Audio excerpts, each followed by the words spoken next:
జిల్లా బద్వేల్ మండలంలోని లక్ష్మీపాలెం గ్రామంలో వెలిసిన పురాతన శ్రీ ప్రసన్న వెంకటేశ్వర స్వామి వారి వార్షిక బ్రహ్మోత్సవ ఆహ్వాన పత్రాల కార్యక్రమం వైభవంగా జరిగింది.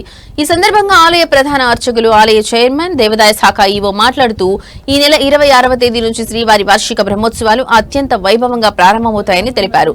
మార్చి 8వ తేదీ వరకు ప్రతిరోజు ఉదయం 8 గంటలకు, రాత్రి 8 గంటలకు శ్రీవారిని శ్రీదేవి భూదేవి సమేతంగా గ్రామ మాడవీధుల్లో గ్రామోత్సవ కార్యక్రమం కనుల పండుగ నిర్వహిస్తున్నట్లు చెప్పారు.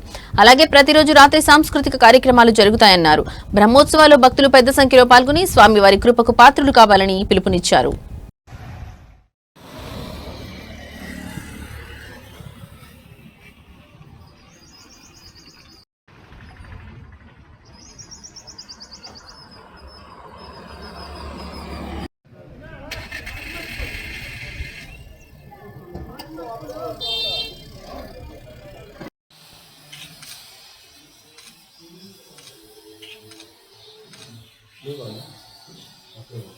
ఓం నమో ప్రసన్న వెంకటేశాయ.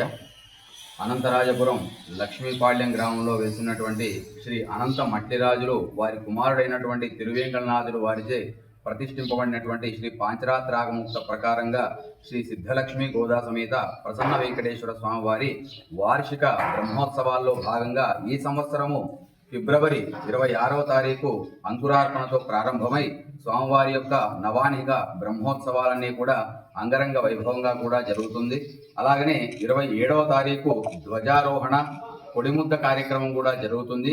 మధ్యాహ్నము 10 నుంచి 11 గంటల ప్రాంతంలో వరపడేవారు, సంతానం లేనటువంటి వారు ఎవరైనా సరే కొడిముద్ద రోజున, ధ్వజారోహణ రోజున స్వామివారికి వరపడి ఆ యొక్క గరుడ ప్రసాదానికి కూడా ఆ యొక్క రథాన్ని రథ అధిష్టానం చేయాలన్న కోరికతో ఆలయ సభ్యులందరూ కూడా చాలా ముమ్మరంగా కృషి చేసి ఆలయ చైర్మన్ అయినటువంటి శ్రీ చాటకొండ నరసింహారావు గారి యొక్క కుమారుడైనటువంటి శ్రీ చాటకొండ సత్య సంజీవ్ కుమార్ గారు పెద్ద ఎత్తున భగీరథ ప్రయత్నం చేసి ఈ యొక్క రథాన్ని ముందు వరించారు.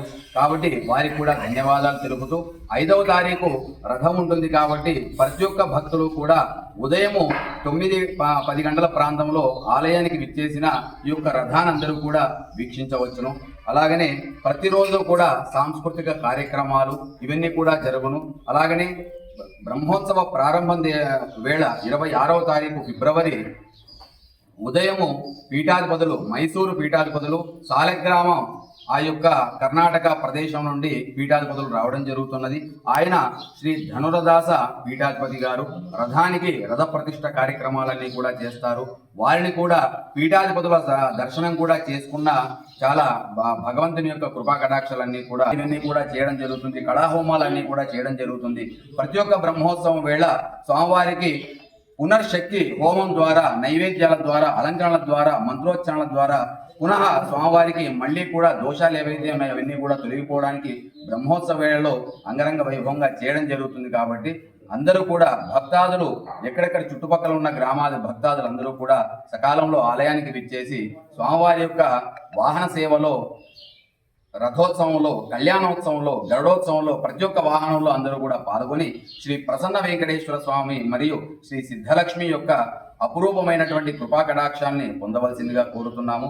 అలాగనే ఈ యొక్క సాంస్కృతిక కార్యక్రమాలకు కానీ, ఈ రథోత్సవానికి కానీ భక్తులు కానీ నగదు రూపేణ, వస్తు రూపేణ ఏ యొక్క కానుకలైనా కూడా ఈ యొక్క ఆలయానికి తమ శక్తి కొలది కూడా సమర్పించుకోవచ్చును. అదంతా కూడా ఆలయానికి సంబంధించినటువంటి చైర్మన్ వీరి యొక్క ఎండోమెంట్ వారి యొక్క పరిధిలో ఉంటాయి. కాబట్టి భక్తులందరూ కూడా ఈ యొక్క అవకాశాన్ని కూడా వినియోగించుకోగలరని మనస్ఫూర్తిగా కోరుకుంటూ జై శ్రీమన్నారాయణ.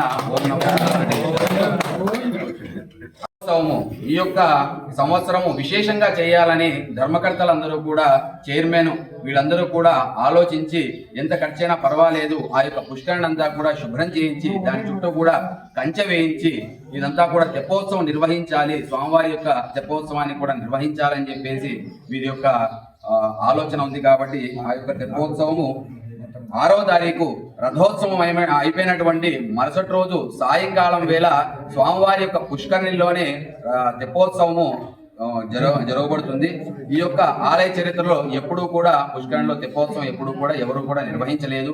ఇది ఆలయ చరిత్రలో ప్రథమంగా నిర్వహిస్తున్నారు. కాబట్టి ఆ యొక్క వైతరణి నది, గంగా